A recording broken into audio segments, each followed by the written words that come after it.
ಅಣ್ಣ ಕೆರೆಗಳೆಲ್ಲ ತುಂಬೋಗಿದಾವಣ ಇವತ್ತು, ಕೆರೆಗಳೆಲ್ಲ ತುಂಬೋಗಿದ್ದಾವೆ. ಎಷ್ಟು ಖುಷಿ ಆಯ್ತು ಅಂತಂದ್ರೆ, ಒಂದು ಕೊರತೆ ಇದೆ ನನಗೆ, ಅದು ಭಗವಂತನ ಇಟ್ಟಿದ್ದೀನಿ ಅಂತಂದ್ರೆ. ಒಡ್ಡಳ್ಳಿ ಸ್ಕೂಲ್ ಫಸ್ಟ್ ಕೊಡಿ ಅಂತ ಕೇಳಿದೀನಿ, ಒಡ್ಡಳ್ಳಿ ಸ್ಕೂಲ್ ಫಸ್ಟ್ ಕೊಡಿ. ಬಟ್ ಎಕ್ಸಾಂಪಲ್ ನಾನು ತಿಲಕ್ ವರ್ಮ ಬಗ್ಗೆ ಹೇಳ್ತೀನಿ. ತಿಲಕ್ ವರ್ಮ ಲಾಸ್ಟ್ ಪಾಕಿಸ್ತಾನ ಬ್ಯಾಟಿಂಗ್ ಆಡೋದನ್ನ ನಾವ್ ಯಾಕೆ ಆಗ್ಬಾರ್ದು? ಇವತ್ತು ನನ್ನ ಕಲ್ಲಿನ ಬೆಲೆ 20,000 ಅನ್ನಂತೆ, ಇವತ್ತು ನಮ್ಮ ಕಲ್ಲಿನ ಬೆಲೆ 2 ಲಕ್ಷ ಏನಪ್ಪ ಅನ್ನಂತೆ. ಸ್ಟೋನ್ ಬೆಲೆ ಎಷ್ಟು ಗೊತ್ತಾ? 2 ಕೋಟಿ.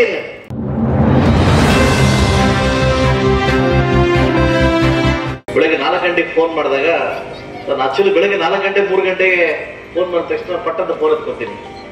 ಅಣ್ಣ ಕೆರೆಗಳೆಲ್ಲ ತುಂಬೋಗಿದ್ದಾವಣ ಇವತ್ತು, ಕೆರೆಗಳೆಲ್ಲ ತುಂಬೋಗಿದ್ದಾವೆ. ಎಷ್ಟು ಖುಷಿ ಆಯ್ತು ಅಂತಂದ್ರೆ, ಕಳೆದ 3 ದಿವಸ 4 ದಿವಸಗಳ ಹಿಂದ್ಗಡೆ ಒಳ್ಳೆ ಪ್ರಾಕ್ಟೀಸ್ ಆಗಿದ್ದೀನಿ. ಸೊ ನಮ್ಮ ಸುನೀತಾ ಮೇಡಮ್ ಒಳ್ಳೆ ಪ್ರಾಕ್ಟೀಸ್ ಕೊಟ್ಟಿದ್ದಾರೆ ಅದಲ್ವಾ. ಸೊ ಹಾಗೆ ದೊಡ್ಡಗುರ್ಗಿ ವೆಂಕಟೇಶ್ವರ ಸ್ವಾಮಿ ಮುಂದ್ಗಡೆ ಮಾಧ್ಯಮಿಕರು ಮಾತು ಕೇಳಿದ್ರು, ಸರ್ ಇವತ್ತು ಏನ್ ಕೋರ್ಕೊಂಡ್ರೆ ಅಂತ ಕೇಳಿದ್ರು. ನನ್ನ ತಾಲೂಕು ಸಮೃದ್ಧವಾಗಿದೆ, ಒಂದು ಕೊರತೆ ಇದೆ ನನಗೆ, ಅದು ಭಗವಂತನ ಇಟ್ಟಿದ್ದೀನಿ ಅಂತಂದ್ರೆ. ಕೆರೆಗಳಲ್ಲಿ ನೀರು ಬಂದಿಲ್ಲ, ಆದಷ್ಟು ಮಳೆ ಬಂದು ಕೆರೆಗಳಲ್ಲಿ ನೀರು ತುಂಬಿದ್ರೆ ಭಗವಂತನಿಗೆ ಇದು ನಾನು ಸಲ್ಲಿಸ್ತೀನಿ ಅಂತಂದೆ. ಬಹುಶಃ 4 ದಿವಸ ಹಿಂದುಗಡೆ ಭಗವಂತ ಕೇಳ್ಕೊಂಡೆ, ನಮ್ಮ ಮುಳಬಾಗಲ ತಾಲೂಕು ಎಲ್ಲಾ ಕೆರೆ ತುಂಬಲಿ ಅಂತ. ಬಹುಶಃ ರಾತ್ರಿ ವರ್ಣ ಆರ್ಭಟದಿಂದ ಇಡೀ ಮುಳಬಾಗಲ ತಾಲೂಕಲ್ಲಿ ಎಲ್ಲಾ ಕೆರೆಗಳು ತುಂಬಿ ಇವತ್ತು ಮರವಾಗ್ತಾ ಇದ್ದೇವೆ. ಇದಕ್ಕಿಂತ ಖುಷಿ ತರ್ತಕ್ಕಂಥ ವಿಷಯ ಇನ್ನೊಂದು ಇಲ್ಲ ಅಂತ ಹೇಳಕ್ ಇಷ್ಟಪಡ್ತೀನಿ. ಯಾಕೆಂದ್ರೆ ರೈತರು ಚೆನ್ನಾಗಿದ್ರೆ ಮಾತ್ರ ನಾವೆಲ್ಲ ಚೆನ್ನಾಗಿರಕ್ ಸಾಧ್ಯ. ಯಾಕೆ ಹೇಳಿ? ನಾವೆಲ್ಲ ರೈತರ ಮಕ್ಕಳು. ಅಪ್ಪ ಅಮ್ಮ ಚೆನ್ನಾಗಿದ್ರೆ ಮಾತ್ರ ಮಕ್ಕಳು ಚೆನ್ನಾಗಿರಕ್ ಸಾಧ್ಯ ಆಗುತ್ತೆ. ಅದರಿಂದ ನನ್ನ ವರ್ಣಗೆ, ಆ ಮಹಾನ್ ಭಾವನಿಗೆ ಥ್ಯಾಂಕ್ಸ್ ಹೇಳ್ತಾ, ಇವತ್ತಿನ ಕ್ರೀಡಾಕೂಟಕ್ಕೆ ಆಕ್ಚುಲಿ ಒಡ್ಡಳ್ಳಿ ಸ್ಕೂಲ್ ಅಂದ ತಕ್ಷಣ ನನಗೆ ತುಂಬಾ ಖುಷಿ ಆಯ್ತು. ಲಾಸ್ಟ್ ಟೈಮ್ ಒಡ್ಡಳ್ಳಿ ಸ್ಕೂಲ್ ಬಂದೋಗಿದ್ದಾಗ ಇಲ್ಲಿ ಕೆಲವು ಮನವಿಗಳನ್ನ ಕೊಟ್ಟಿದ್ರು, ಸ್ಕೂಲ್ ಸೋರ್ತಾ ಇದೆ, ಸ್ಕೂಲ್ ಸ್ವಲ್ಪ ಇದಾಗಿದೆ ಅಂತ ಕೊಟ್ಟಿದ್ರು. ಅದಕ್ಕೆ ಇವತ್ತು BOಗೆ ಹೇಳಿದ್ದೀನಿ, ನನ್ನೊಂದು ಸ್ವಲ್ಪ ಅಮೌಂಟ್ ಇದೆ, ಮೊನ್ನೆ ಬಂದಿದೆ ಅಮೌಂಟ್, ಅದನ್ನ ನೋಡ್ಕೊಂಡು ಸುಮಾರು ಒಂದು 25 ಸ್ಕೂಲ್ನ ಆದಷ್ಟು ಬೇಗ ರಿಪೇರಿಗೆ ಅದನ್ನ ಲಿಸ್ಟ್ ಕೊಡಿ ಅಂತ ಈಗ ತಾನೇ ಕೇಳಿದೆ. ಒಡ್ಡಳ್ಳಿ ಸ್ಕೂಲ್ ಫಸ್ಟ್ ಕೊಡಿ ಅಂತ ಕೇಳಿದ್ದೀನಿ, ಒಡ್ಡಳ್ಳಿ ಸ್ಕೂಲ್ ಫಸ್ಟ್ ಕೊಡಿ ಅಂತ ನಾನು ಹೇಳಿದ್ದೀನಿ. ಸೊ ಪುಟಾಣಿ ಮಕ್ಕಳಲ್ಲಿ ಇವತ್ತೇನು ಉತ್ಸಾಹದಿಂದ ತಾವೆಲ್ಲ ಇದೀವಿ. ಕ್ರೀಡೆ, ಅದರಲ್ಲಿ ಕೂಡ ನಾನು ಕ್ರೀಡೆಯಲ್ಲಿ ತುಂಬಾ ಹೆಚ್ಚಲ್ಲಿ ಭಾಗವಹಿಸ್ತೀನಿ. ನಾನು ಕೂಡ ದೊಡ್ಡ ಮಟ್ಟಕ್ಕೆ ನಾನು ಟೂರ್ನಮೆಂಟ್ ಕ್ರಿಕೆಟ್ ಆಡ್ತಾ ಇರ್ತೀನಿ.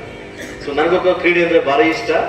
ಸೊ ಇವತ್ತು ಯಾರಪ್ಪ ಸಾಹುಕಾರರು ಅಂತಂದ್ರೆ, ಇವತ್ತು ದುಡ್ಡಿದ್ದ ಸಾಹುಕಾರರಲ್ಲ, ದುಡ್ಡಿದ್ದರೆ ಶುಗರ್ ಬಂದಿರ್ತದೆ.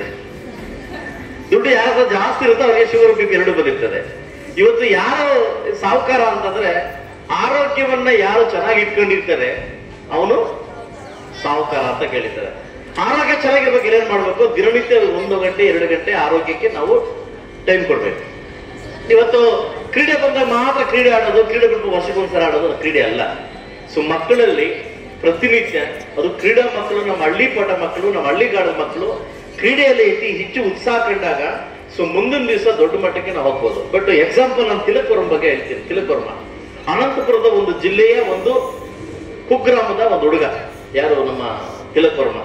ಲಾಸ್ಟ್ ಪಾಕಿಸ್ತಾನ ಬ್ಯಾಟಿಂಗ್ ಆಡೋದನ್ನ ಇಡೀ ಭಾರತ ದೇಶವನ್ನ ಗೆದ್ದಿರ್ತಕ್ಕಂಥ ಏಕೈಕ ವ್ಯಕ್ತಿ. ಹಳ್ಳಿದಲ್ಲಿ ಪ್ರಾಥಮಿಕ ಶಾಲೆಯಲ್ಲಿ ಗೌರ್ಮೆಂಟ್ ಸ್ಕೂಲಲ್ಲಿ ಓದಿ ಮುಂದೆ ಬಂದು ಇವತ್ತು ಇಡೀ ಪ್ರಪಂಚ ನೋಡ್ತಕ್ಕಂಥ ಅದು ಯಾರು ಮಾಡೋದು? ತಿಲಕ್ ವರ್ಮ.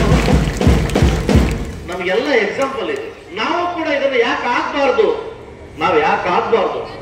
ಮಕ್ಕಳು ನಾನು ಮಾತ್ರ ಹೇಳಕ್ ಇಷ್ಟಪಡ್ತೀನಿ. ಇವತ್ತು ದಯವಿಟ್ಟು ನಾವ್ ಎಲ್ಲಿದ್ದೀವಿ, ಯಾರ ಜೊತೆ ಇದೀವಿ, ಯಾವ ಸ್ಕೂಲಲ್ಲಿ ಇದೀವಿ, ಯಾವ ಟೀಚರ್ ಜೊತೆ ಇದೀವಿ ಅನ್ನೋದು ತುಂಬಾ ಮುಖ್ಯ ಆಗ್ತದೆ, ಹೌದಲ್ವಾ?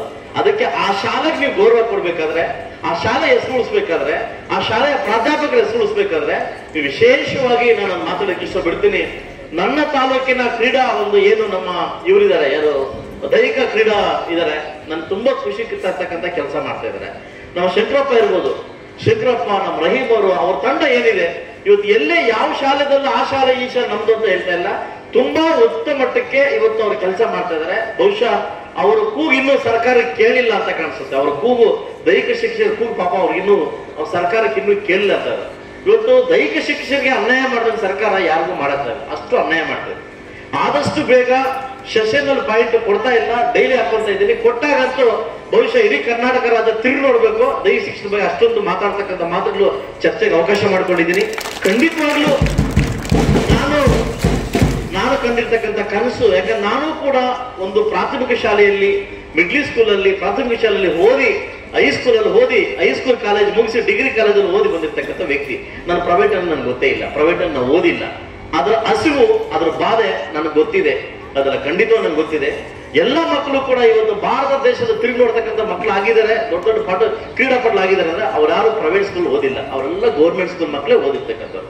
ದಯವಿಟ್ಟು ಇದನ್ನ ಅರ್ಥ ಮಾಡ್ಕೊಂಡು ಸೊ ಮುಂದಿನ ದಿವಸ ಎಲ್ಲ ಮಕ್ಕಳು ಕೂಡ ಒಂದು ದೊಡ್ಡ ಮಟ್ಟಿಗೆ ಕ್ರೀಡಾಪಟುವನ್ನು ಬೆಳೆಸ್ಕೊಂಡು ನಿಮ್ಮ ಎಲ್ಲಾ ಸಬ್ಜೆಕ್ಟ್ ಅಲ್ಲಿ ಇದೊಂದು ಸಬ್ಜೆಕ್ಟ್, ಆ ಸಬ್ಜೆಕ್ಟ್ ಅಲ್ಲಿ ಇದು ಒಂದು ಸಬ್ಜೆಕ್ಟ್, ದಯವಿಟ್ಟು ಇದಕ್ಕೆ ದೊಡ್ಡ ಮಟ್ಟಕ್ಕೆ ನೀವು ಪ್ರಾಮುಖ್ಯತೆ ಕೊಡಬೇಕು, ಕ್ರೀಡೆಗೆ ಪ್ರಾಮುಖ್ಯತೆ ಕೊಡಬೇಕು. ಕ್ರೀಡೆಯಲ್ಲಿ ಯಾವುದೋ ಒಂದು ಮಗು ಸ್ಟೇಟ್ ಮಟ್ಟಕ್ಕೋ ರಾಷ್ಟ್ರ ಮಟ್ಟಕ್ಕೋ ಹೋದಾಗ ಬಹುಶಃ ಅವತ್ತು ಖುಷಿ ತರ್ತಕ್ಕಂಥ ವಿಷಯ ಯಾವುದೂ ಇಲ್ಲ. ನನಗೆ ಜಾಸ್ತಿ ಖುಷಿ ತರ್ತಕ್ಕಂಥ ವಿಷಯ, ಅದ್ರ ಜೊತೆಗೆ ಓದು ಕೂಡ ಅಷ್ಟು ಮುಖ್ಯ ಆಗ್ತದೆ ಮಕ್ಕಳೇ. ನಾನು ಒಂದು ಮಾತನ್ನ ಹೇಳಕ್ ಇಷ್ಟಪಡ್ತೀನಿ. ಒಬ್ಬ ಹುಡುಗ, ಒಬ್ಬ ಕಾಲೇಜ್ ಮುಗಿಸಿ, ಡಿಗ್ರಿ ಕಾಲೇಜ್ ಮುಗಿಸಿ ಒಬ್ಬ ಹುಡುಗ ಒಬ್ಬ ಸ್ಟೋನ್ ವ್ಯಾಪಾರ, ಸ್ಟೋನ್ ಕೆಲಸ ಮಾಡ್ತಕ್ಕಂಥ ವ್ಯಾಪಾರಿ ಮಗ ಅವನ್ ಕೇಳ್ತಾನಂತೆ, ಅಪ್ಪ ನಾನು ಡಿಗ್ರಿ ಮುಗಿಸಿದ್ದೀನಲ್ಲ, ಇವತ್ತು ನಾನು ಡಿಗ್ರಿ ಮುಗಿಸಿದ್ದೀನಲ್ಲ, ನೀನ್ ಹೇಳ್ದಾಗ ಮಾಡಿದ್ದೀನಲ್ಲ, ನನ್ನ ಬೆಲೆ ಏನು ಅಂತ ಕೇಳಿದಂತೆ. ನನ್ನ ಬೆಲೆ ಎಷ್ಟು ಅಂತ ಕೇಳಿದಂತೆ. ಅವರಪ್ಪ ಏನೋ ಮಾತಾಡಿಲ್ವಂತೆ.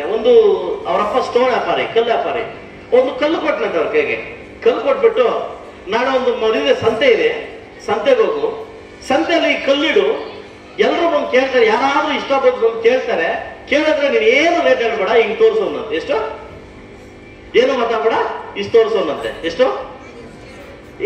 ಈ ತರ ತೋರಿಸೋನಂತೆ. ಯಾರೋ ಸಂತೆಯಲ್ಲಿ 3 ಗಂಟೆಗೆ ಬಂದು, ಸ್ಟೋನ್ ತುಂಬಾ ಚೆನ್ನಾಗಿದೆ, ಎಷ್ಟು ಅಂತ ಬಂದು ಕೇಳಿದಂತೆ. ಅವನೇನು ಮಾತಾಡಂತೆ, ಇಷ್ಟು ಅನ್ನಂತೆ. ಅವ್ರು ಹೇಳದಂತೆ, ಅಂದ್ರೆ ನಿನ್ 20,000 ಕಲ್ಲು ಅನ್ನಂತೆ. ಅವ್ರು ಹ್ಞೂ ಅನ್ನಂತೆ. 20,000 ನಾನು ಕಲ್ಲು ಕೊಡು ಅಂತಂದಂತೆ. ಅವನು ಖುಷಿಯಾಗಿ ಹೋದಂತೆ, ಅಪ್ಪ ಇವತ್ತು ನನ್ನ ಕಲ್ಲು ಬೆಲೆ 20,000 ಅನ್ನಂತೆ. ಇನ್ನು ನೆಕ್ಸ್ಟ್ ಇದೇನು ಮಾಡಬೇಕಂದ್ರೆ, ನೆಕ್ಸ್ಟ್ ಜಿಲ್ಲಾ ಮಟ್ಟದಲ್ಲಿ ಒಂದು ಕಾಂಪಿಟೇಷನ್ ನಡೀತದೆ, ಅಲ್ಲಿ ಜಿಲ್ಲಾ ಮಟ್ಟದಲ್ಲಿ ಒಂದು ಎಕ್ಸಿಬಿಷನ್ ಇದೆ, ಅಲ್ಲೋಗಿ ತಗೊಂಡೋಗಿ ಇಡೋಣಂತೆ. ಅಲ್ಲಿ ಏನೇ ಹೇಳಿ ಸೇಮ್ ಅಲ್ಲೇ ಡುಪ್ಲಿಕೇಟ್ ಮಾಡೋಣಂತೆ. ಏನನ್ನ ಎಷ್ಟು ಕಲ್ಲು ಅಂದ್ರೆ ಎಷ್ಟು ಅನ್ಬೇಕು? 2 ಏನ್ ಹೇಳ್ಬಾರ್ದು, ಇಷ್ಟು ತೋರಿಸ್ಬೇಕು. ಅವ್ನು 2 ಗಂಟೆ 20 ಹಿಂಗೆ 2 ತೋರಿಸ್ಬೇಕು, ಹಿಂಗೆ ತೋರಿಸ್ಬಿಡಲ್ಲ, ಅದು 2 ಹಿಂಗೆ ತೋರಿಸ್ಬೇಕು ಆಯ್ತಲ್ವಾ. ಆ ಜಿಲ್ಲಾ ಮಟ್ಟ ಕಾಂಪಿಟೇಷನ್ ಕಲ್ಲಿಟ್ಟಂತೆ ದೊಡ್ಡ ಎಕ್ಸಿಬಿಷನ್. ಅದು ಬಂದಿದ ತಕ್ಷಣ ಯಾರೋ ತುಂಬಾ ಇಷ್ಟ ಆಗಿರ್ತಕ್ಕಂಥ ಲೇಡಿ ಬಂದು ಕೇಳಿದ್ರೆ, ಈ ಕಲ್ಲು ತುಂಬಾ ಚೆನ್ನಾಗಿದೆ, ಎಷ್ಟು ಅನ್ನಂತೆ. ಅವನು ಇಷ್ಟು ಅನ್ನಂತೆ. ಎಷ್ಟು? ಇಷ್ಟು ಅನ್ನಂತೆ. 2 lakhs, 7 ಲಕ್ಷ ಅನ್ನಂತೆ. ಅವನಿಗೆ ಎಷ್ಟು ಖುಷಿ ಆಯ್ತಂದ್ರೆ ಓಡೋದಪ್ಪ, ಇವತ್ತು ನಮ್ಮ ಕಲ್ಲಿನ ಬೆಲೆ 2 ಲಕ್ಷನಪ್ಪ ಅನ್ನಂತೆ. ಅವನ ಮಗನೇ, ನಾಳೆ ಡೈಮಂಡ್ಸ್, ಬೆಂಗಳೂರಲ್ಲಿ ಡೈಮಂಡ್ಸ್ ಜ್ಯುವೆಲರ್ಸ್ ನಡೀತಾ ಇದೆ, ಎಕ್ಸಿಬಿಷನ್ ನಡೀತದೆ, ಅಲ್ಲಿ ತಗೊಂಡೋಗಿ ಇಡೋಣ. ಅಲ್ಲಿ ತಗೊಂಡೋಗಿ ಇಟ್ಟಂತೆ. ಒಬ್ಬ ಫಾರಿನರ್ಸ್ ನೋಡಿದಂತೆ, ಯಾವ್ದೋ ಒಂದು ಬೆಳ್ಳಗೆ ಆಶ್ಚರ್ಯ ಪಾತ್ರ ನೋಡಿದಂತೆ. ಆ like stone is a beautiful stone, how much ಅನ್ನ ಅವ್ನು ಹಿಂಗನ್ನಂತೆ. 2 crores. ಎಷ್ಟು? 2 crores ಅದ. ಅವ್ನು ಹ್ಞೂ ಅನ್ನಂತೆ. ಅವನು ಅವ್ರ ಅಪ್ಪನ ಓಡಾಗಿ ಹೇಳಿದಂತೆ, ಅಪ್ಪ ಮೈ ಸ್ಟೋನ್ ಬೆಲೆ ಎಷ್ಟು ಗೊತ್ತಾ? 2 ಕೋಟಿ. ಅದ್ರ ಅವ್ರ ಅಪ್ಪ ಹೇಳಿದಂತೆ, ಇದ್ರ ಬಗ್ಗೆ ನಿನ್ಗೆ ಏನ್ ಅರ್ಥ ಆಯ್ತು ಅಂತ. ಮಗನೇ, ನಾವು ಕಲ್ಲಷ್ಟೇ, ಯಾವ ಜಾಗದಲ್ಲಿ ಇರ್ತೀವಿ, ಯಾವ ಜಾಗಕ್ಕೆ ಹೋಗ್ತೀವಿ, ಯಾವ ಜಾಗದಲ್ಲಿ ನಮ್ಮ ಬೆಲೆ ಜಾಸ್ತಿ ಸಿಗುತ್ತೆ ಅನ್ನೋದು ನಮ್ಮ ಆಟಿಟ್ಯೂಡ್, ನಮ್ಮ ವ್ಯಕ್ತಿತ್ವ. ನಮ್ಮ ವ್ಯಕ್ತಿತ್ವ ರೂಪಿಸ್ಕೊಬೇಕಾದ್ರೆ ನಾವು ಯಾರ ಜೊತೆ ಇರ್ತೀವಿ, ಹೆಂಗಿರ್ತೀವಿ, ಯಾವ ರೀತಿ ಇರ್ತೀವಿ ಅನ್ನೋದು ನಮ್ಮ ವ್ಯಕ್ತಿತ್ವ. ಅದೇ ಸ್ಟೋನೆ 20,000, ಅದೇ ಸ್ಟೋನೆ 2 ಲಕ್ಷ, ಅದೇ ಸ್ಟೋನೆ 2 ಕೋಟಿ. ಅಂದ್ರೆ ಮಕ್ಕಳೇ, ನಾವು ಯಾವ ಯಾವ ಜಾಗದಲ್ಲಿ ನಮ್ಮ ಆಟಿಟ್ಯೂಡ್ ವ್ಯಕ್ತಿತ್ವನ ತೋರಿಸ್ತೀವಿ, ಆ ವ್ಯಕ್ತಿತ್ವ ನಾವು ಅಳವಡಿಸ್ಕೊಂತೀವಿ, ನಾವು ಅಳಿಸ್ಕೊಂತೀವಿ. ಇವತ್ತು ನಿಮ್ಗೆ ಗೊತ್ತಿರ್ಬೋದು, ನೋಡ ಆ ಸೀದಾ ಊಟಕ್ಕೆ ಎಲ್ಲೋಗುತ್ತೆ, ನಿಮ್ಮ ಜಿಪಿಂಡ ಆಗುತ್ತೆ, ಗಲೀಜ್ ಹೋಗುತ್ತೆ. ಎಲ್ಲಿ ಗಲೀಜ್ ಇದೆ ನೋಡ, ಅಲ್ಲಿ ಹೋಗಕ್ಕೆ ಬರುತ್ತೆ ಅದಲ್ಲ. ಜೇಲ್ ನೋಡ ಎಲ್ಲಿ ಹೋಗುತ್ತೆ, ಊನ ಹುಡ್ಕೊಂಡು ಹೋಗಿ ಇಂಪ್ರೂವ್ ಮಾಡುತ್ತೆ. ಅಂದ್ರೆ ಈ ಕ್ಯಾರೆಕ್ಟರ್ 2 ನಮ್ದು, ನೆಗೆಟಿವ್ ಅಂಡ್ ಪಾಸಿಟಿವ್.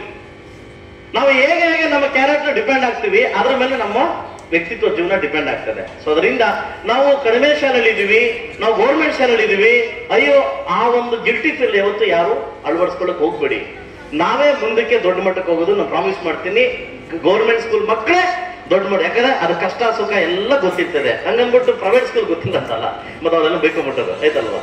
ನಮಗೆ ಹಸಿವು ಗೊತ್ತಿದೆ, ನಮಗೆ ತಾಳ್ಮೆ ಗೊತ್ತಿದೆ, ಜೀವನ ಬೆಲೆ ಗೊತ್ತಿದೆ, ನಾವು ಮುಂದಕ್ಕೆ ಹೋಗ್ತೀವಿ. ಇವತ್ತಿನ ಕ್ರೀಡಾಪಟುಗಳು ಎಲ್ಲ ನನ್ನ ತಾಲೂಕು ಮಕ್ಕಳು ಕೂಡ ಒಳ್ಳೆ ಮಟ್ಟಕ್ಕೆ ಬೆಳೆದು ನನ್ನ ತಾಲೂಕಿಗೆ ಮತ್ತೆ ವಾಪಸ್ ಬಂದು ಅಧಿಕಾರಿಯಾಗಿ ವಾಪಸ್ ಬಂದು ಒಳ್ಳೆ ಹೆಸರು ಮಾಡಿದ್ರೆ ಬಹುಶಃ ನನ್ನ ತಾಲೂಕಿಗೆ ಒಳ್ಳೆ ಹೆಸರು ಬರುತ್ತೆ ಅಂತ ಹೇಳ್ತಾ ಇವತ್ತಿನ ಕಾರ್ಯಕ್ರಮಕ್ಕೆ ನಮ್ಮೆಲ್ಲ ಬರಮಾಡಿಕೊಂಡು ಈ ಸುಸಂದರ್ಭವನ್ನ ಅವಕಾಶ ಮಾಡಿಕೊಟ್ಟಿದ್ದಕ್ಕೆ ಎಲ್ಲ ನನ್ನ ಶಾಲೆಯ ಎಲ್ಲ ಪ್ರಾಧ್ಯಾಪಕರು ಕೂಡ ನಾನು ವಿಶೇಷವಾಗಿ ನಿಮ್ಗೆ ಥ್ಯಾಂಕ್ಸ್ ಹೇಳ್ತಾ, ದೈಹಿಕ ಶಿಕ್ಷಕರಿಗೆ ನಾನು ಥ್ಯಾಂಕ್ಸ್ ಹೇಳ್ತಾ, ನನ್ನ ಜೊತೆ ಬಂದಿರ್ತಕ್ಕಂಥ ಎಲ್ಲ ನಮ್ಮ BA ವರ್ಗು ಮತ್ತು ಎಲ್ಲ ನನ್ನ ನಾಯಕರು ಥ್ಯಾಂಕ್ಸ್ ಇಲ್ಲಿಂದ ಹೋಗ್ತಾ ಇದ್ದೀನಿ. ಎಲ್ರಿಗೂ ಒಳ್ಳೆಯದಾಗಲಿ. ನಮಸ್ಕಾರ.